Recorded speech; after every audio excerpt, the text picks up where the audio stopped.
Welcome back to Old School Sports and our OOTP 23 playthrough of the Kansas City Royals. We are at the midway point of the 2023 season. A bit of a disappointing season so far for the Royals. Record is 37-45, last place in the American League Central. The only thing we do have going for us is if you look at the expanded standings, we're 5 games below our Pythagorean projection. So we should actually be slightly above 500. We've got a positive run differential, albeit small, for the first half of the season. So hopefully that's a sign that we'll play better in the second half of the year, get a little luckier. And we're definitely going to be looking over the coming weeks to get through the amateur draft and then also hopefully add some talent who can help win us a few more games by looking at who's available on the trade block. Nothing too exciting on there right now, but we've still got over a month until the trade deadline hits. So hopefully we can start playing better ball, add some players who are going to help us for the long term in the upcoming draft, and then most importantly for the case of this season, add some talent through trades as we get closer to the trade deadline that will hopefully improve our team and get us back into the competition to at least be gunning for a 500 record and hopefully be competing for a wild card in September.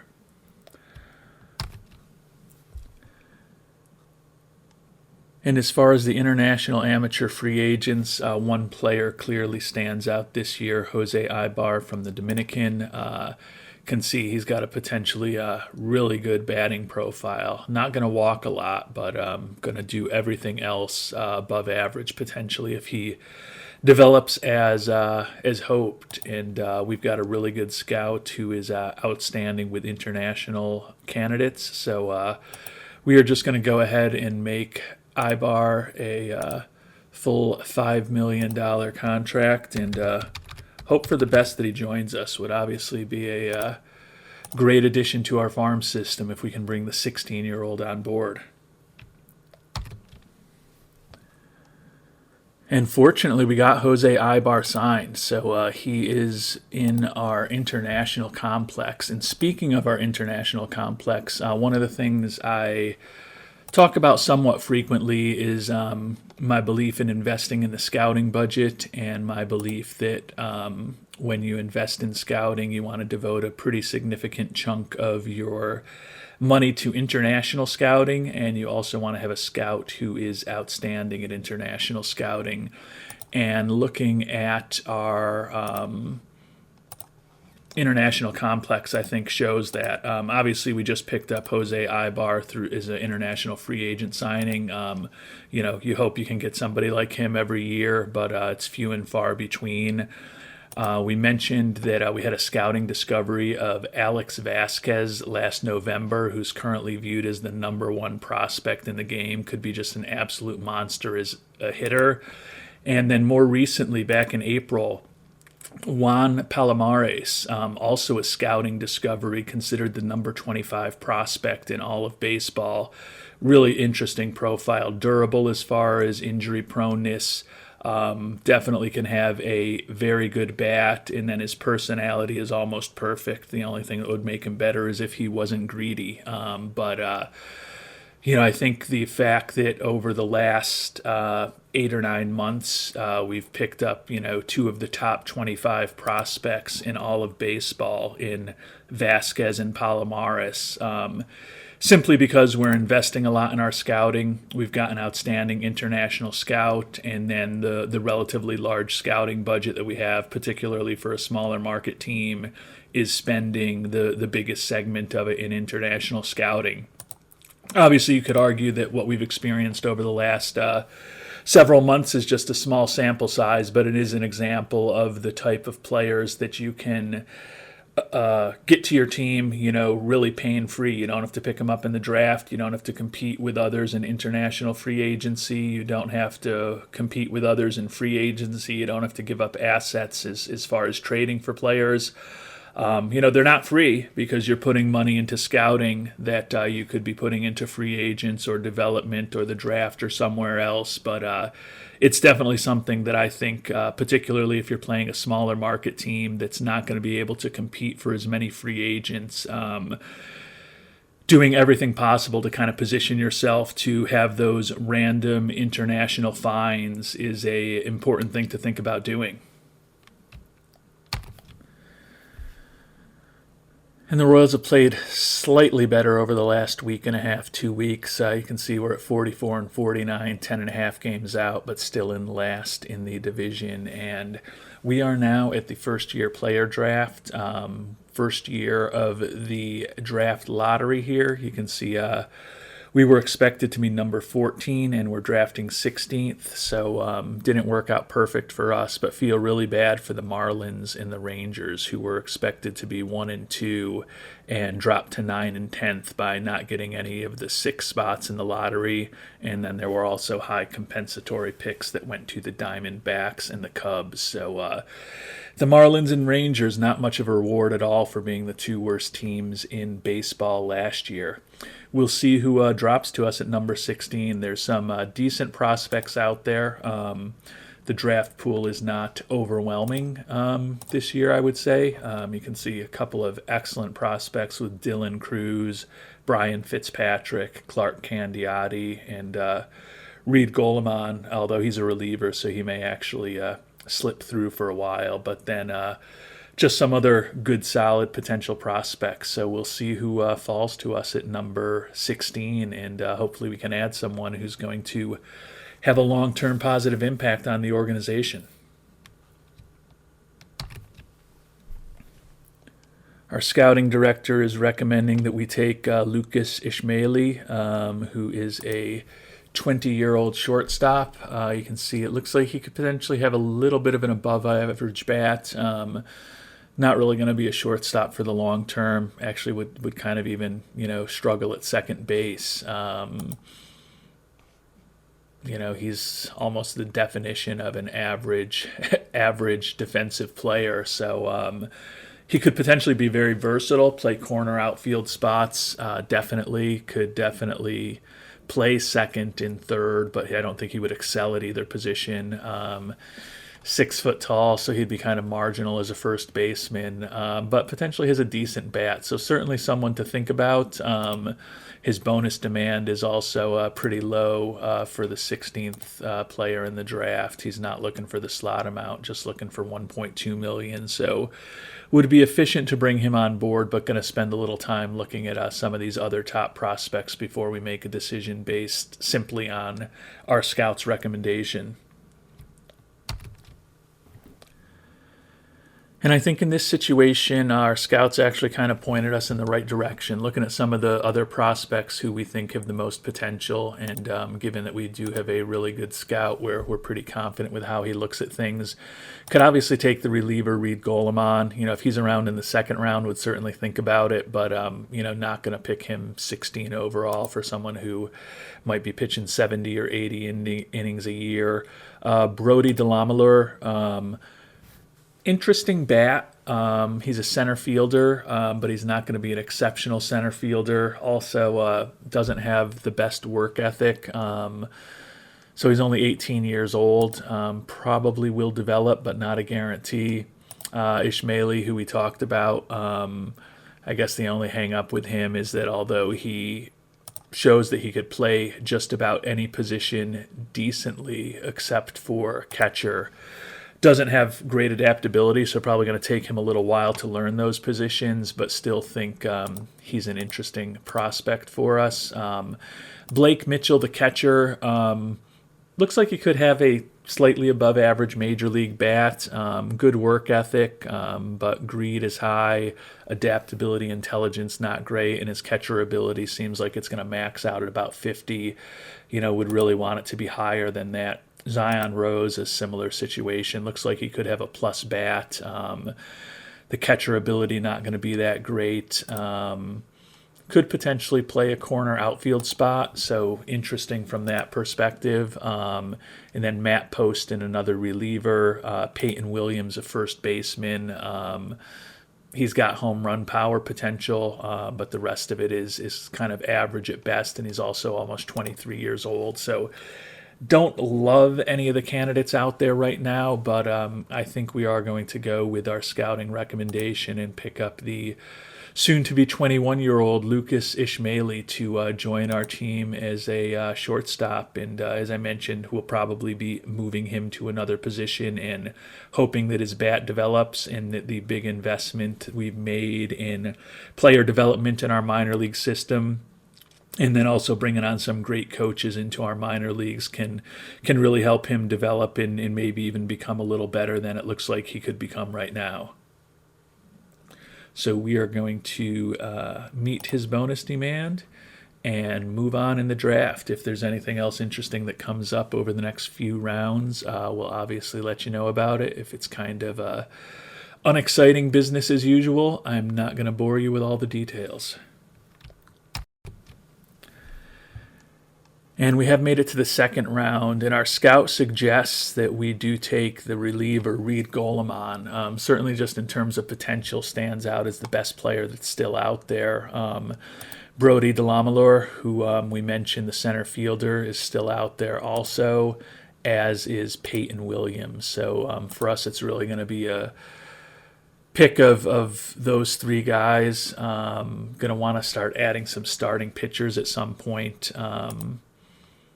I don't know that there's really anybody all that exciting out there right now, just judging by these few I've looked at. I think we can probably get a fourth or fifth starter type prospect towards the third, fourth, and fifth rounds with our picks then. So I know it's a little controversial to potentially pick a reliever this early, but I think he is the best player. If I really loved Peyton Williams, would take him, but I don't. He doesn't have a position to play, and I don't think he's ever just going to have enough bat that you're going to love having him at DH, so not going to take him. Brody Delamelor is the interesting one, only 18 years old. Like that he's a leader, really don't love the low work ethic and the low intelligence, though. I question how much we're going to put into him and how he's going to develop. And then also, he's really more of a right or a left fielder. And with some of the international free agent discoveries we've had and some of the international free agent signing, the international free agent signing that we just had, I think we've kind of got some people that can pay that position. So we're going to bring on Reid Goleman. Interested in what people think about this. He's not a exceptional closer or an exceptional reliever by any stretch of the imagination, but he can be a good arm out of our bullpen at a cheap price for the next 6-7 years by the time he gets to the majors, which probably won't be too long. He probably will go right into high A or double A for us and not spend too much time there if we bring him on board, so he could actually be helping us this season potentially. Not looking for a ton of money. We're going to go ahead and make the offer to Goleman.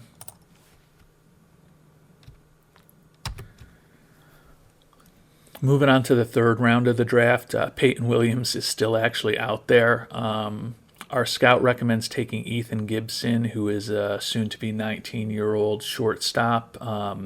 He does have kind of the best profile of anybody left in terms of his contact potential, his gap power potential, and his actual power potential, with potentially decent eye and decent strikeout rating. Only real concern we have about taking him in the third round is low work ethic, low intelligence. He is a leader with high adaptability, low greed. Sounds like his low work ethic is frustrating coaches because of his inability to understand simple instructions. So that's clearly not optimal, but hopefully if we surround him with the right people in the minors, he does have some upside. So we're going to go ahead and bring Ethan Gibson on board in the third round of the 2023 Major League Baseball draft.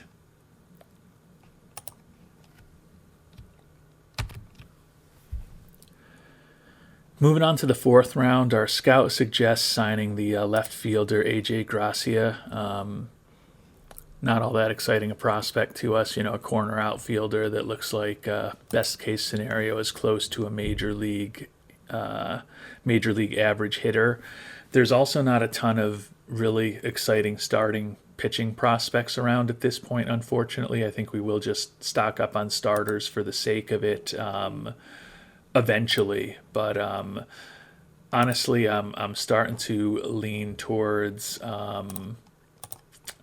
the guy who's fallen, which is our guy we've been talking about for several rounds, Peyton Williams. As I mentioned, he doesn't really have a spot to play, but he does potentially have plus home run power and could develop into, average in the other batting categories. Picking him up in the fourth round, it's taken a flyer on a player who really doesn't have a position. Would be a mediocre corner outfielder, a mediocre first baseman, or a designated hitter / pinch hitter. But looks like he could be a useful left-handed bat at this point in the draft. I think he's potentially as good an option as anybody else to bring on board. So the guy that we hated in the first and second round is someone that we're going to draft in the fourth round.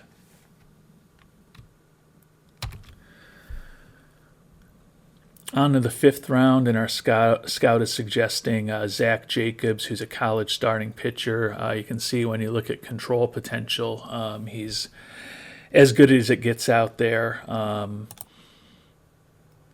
There's no one overwhelming out there. Some of these guys with 60 stuff probably would think about picking up in the next round, or 60 stuff potential would think about picking up in the next round if they're available. But with Jacobs, looks like he could have exceptional control with acceptable stuff in movement if he completely develops, and then 4 decent pitches, acceptable stamina. He's a finesse pitcher. Probably not going to ever throw much harder than the 91 to 93 he's at now, given that he's almost 22 years old, but seems like a decent prospect who could maybe become a 4th or 5th starter for us, again, in the middle rounds of the draft. If you've got someone who you think might turn into something, it's probably okay to get him. So we're going to bring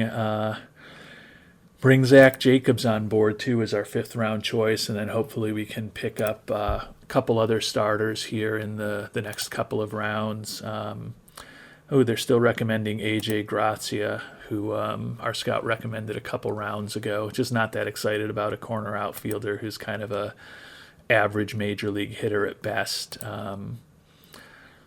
Looking at the starting pitchers who are still available at this point. And there's a few out there. There's only 2 at this point with 60 stuff potential. Wyatt Wendell, the 23-year-old, does have 4 pitches, contributes to his above-average stuff. Movement could be acceptable. His control is probably never going to be great. Extreme fly ball pitcher, so the movement there, could be giving up some homers. Not a great work ethic, getting to the point of the draft where everyone's going to have some flaws on them, unfortunately. Paul Sean Pasqualado, best case scenario, looks like a 4th or 5th major league starter. Austin Becker, really like the 3 pitches he has, which are all really good. Real good stuff, real good movement, just not a lot of control at all. But I don't love the AJ Gracia recommendation, so let's see who the scout recommends if we're just going to ask him for a recommendation on a starting pitcher. And Wyatt Wendell, who we were just talking about, is who he recommends. Well, he was one of the guys we're talking about. This is why we pay you the big bucks to be our scout, Travis. So we'll go ahead and draft him.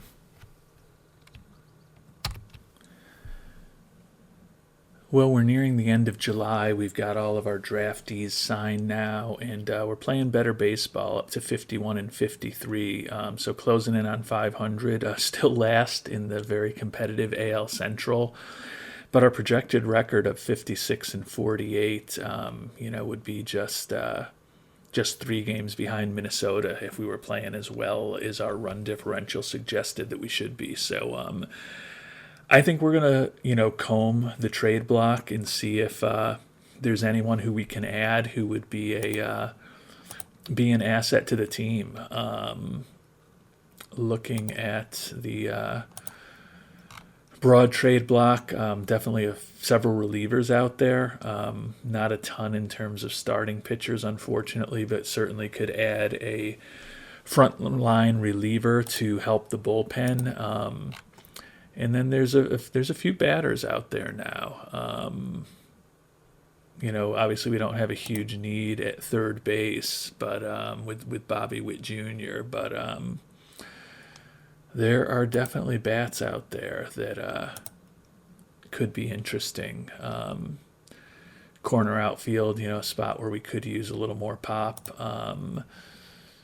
So we're going to spend a little time combing the trading block, see if we can maybe just do some player searches if there's anyone who looks interesting to potentially add, and see if we can maybe add a little talent to help the Royals get over 500 and then, hopefully be competitive down the stretch in the race for a wild card spot.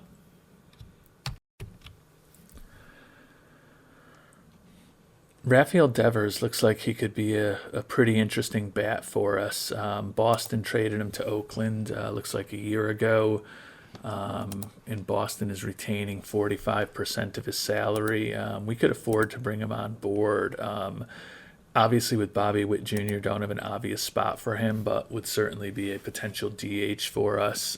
Could play corner outfield, could play first base. It would give Matheny another tool. Really good bat against right-handed pitching, so he could definitely find a spot in our lineup. I guess the question is how much Oakland's looking for. Is this a salary dump for him, or are they looking for like top prospects? Yeah, they're looking for a lot for him. So maybe that's not going to work as well. We're looking for more of a salary dump situation. And it doesn't seem like with the most interesting offensive players out there that the teams are really interested in just dumping them.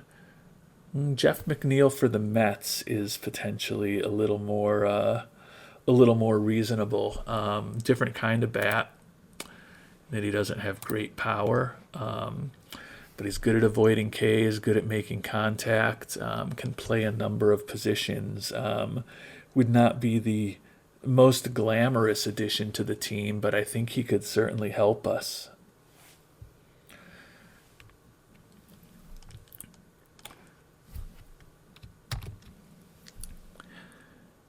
And I think we found a trade, kind of an interesting one. We don't have an obvious player we want to get rid of on our team, but Alec Boehm, he's not in our long-term plans. We've got Nick Pratto locked up at first base and Bobby Witt Jr. locked up at third base. So best he's going to be on our team is a utility infielder. First base is really the only position he plays reasonably well.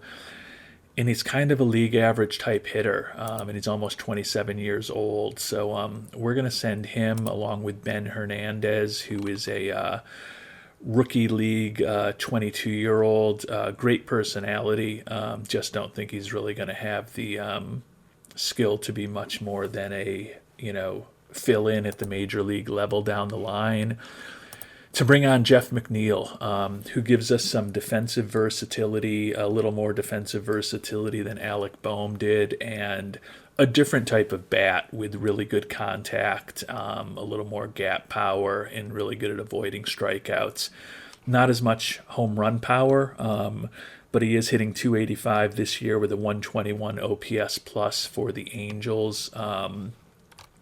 I think it makes us a little better this year. The Angels are willing to keep 80% of his contract, and then he's arbitration eligible this offseason. We'll have to decide whether we would be interested in paying him $7.5 million next year. My thought is probably not, especially given that he's a fragile player. But I think he can potentially contribute a little more for us down the stretch. So we're going to go ahead and bring Jeff Mcneil on board, hopefully give Mike Matheny a different type of offensive player who makes a little more contact and has a little more defensive versatility than Alec Boehm to use off the bench and maybe in the starting lineup from time to time.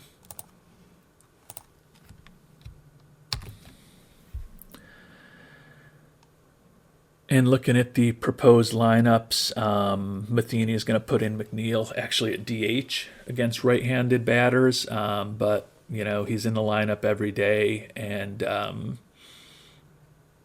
Alec Boehm wasn't. So from that perspective, at least in terms of Matheny's view, it makes our team a little bit better offensively, which hopefully will pay some dividends for us down the stretch. Looking at our team statistics, our offense is kind of middling in most categories, as is our pitching, although our pitching has gotten a little bit better more recently, and our defense is really good, first in the AL in defensive efficiency and first in zone ratings. So don't know that Mcneil's going to do much to help with that, but hopefully he can come up with a few big hits for us down the stretch and help push us towards 500 and even better in terms of our record in the last couple months of the season.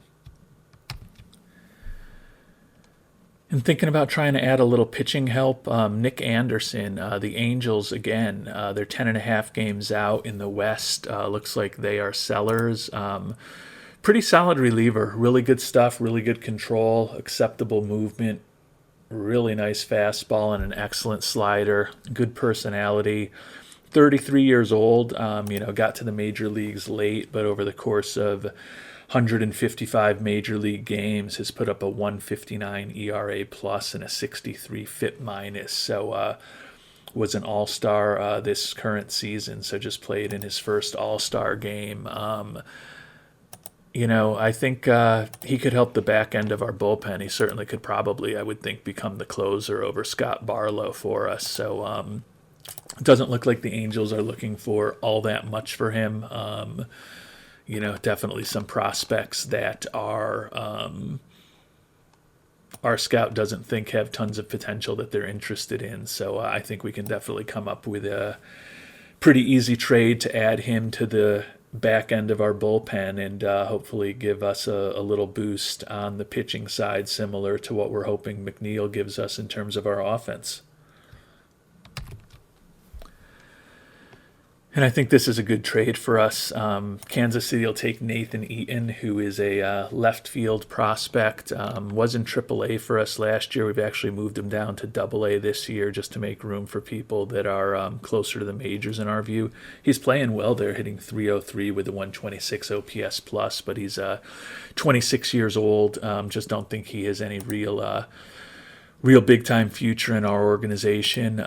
So we're going to bring on Nick Anderson, and he's going to be arbitration eligible next year. At that number, if he pitches well, certainly someone who could factor in as our potential closer. So our assistant GM likes the trade a lot also, so we're going to go ahead and complete that trade. Traded for an all-star for the first time. Nice. So that's probably about it for what we're going to do in terms of trades, I think. There's not a ton out there, but I think that on the margin, both Mcneil and Anderson should help us a little bit. So trying to make the push for 500, and then once we get there, trying to make a push to be competing for the wild card later in the season.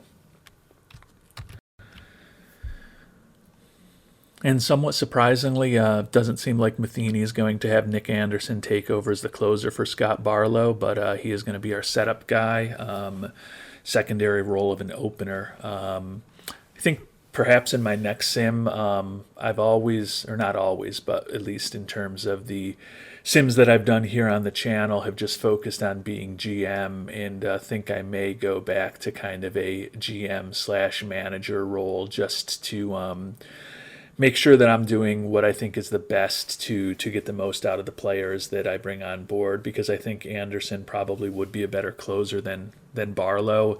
And then I also think, a lot of others have commented on this in the past, so this isn't a new revelation, but that using the stopper role is a good way to get a lot of leverage and a lot of innings out of your relievers. So obviously, pot committed at this point to what we're doing with the Royals. I am the GM only, but sometimes when things don't go the way I hope they do with what my manager does and the tools I'm trying to give him, it does make me want to exert a little more control over the proceedings. But hopefully the additions of Anderson and Mcneil are going to help the Royals. We'll see what happens over the next month before we finish up July.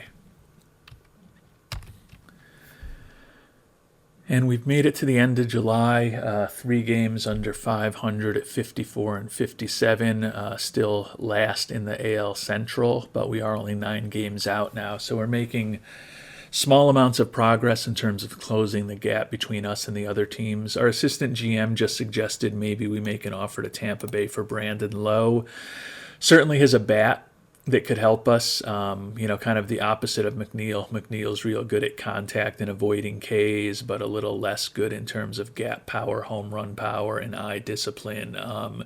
Similar to Mcneil, he can play second base, corner outfield positions at a acceptable level, but it looks like the price tag for him is pretty high. Basically, straight up, they would only do it for Bobby Witt Jr., MJ Melendez, Caleb Lagerwell, who's a good prospect as a starting pitcher for us, and then Spencer Bauer, another good prospect as a starter for us. So certainly not worth it from our perspective to bring on Brandon Lowe for that price. So that is going to be it for us as far as the trade deadline. That's going to be it for us as far as this episode. Thanks so much for watching. Would love to hear any comments and thoughts down below. Really appreciate the engagement in the comments, and hope you're enjoying the series. If you have ideas, would love to hear them down below on how to make it better. Until our next episode, thank you so much for watching, and hope you have a great day.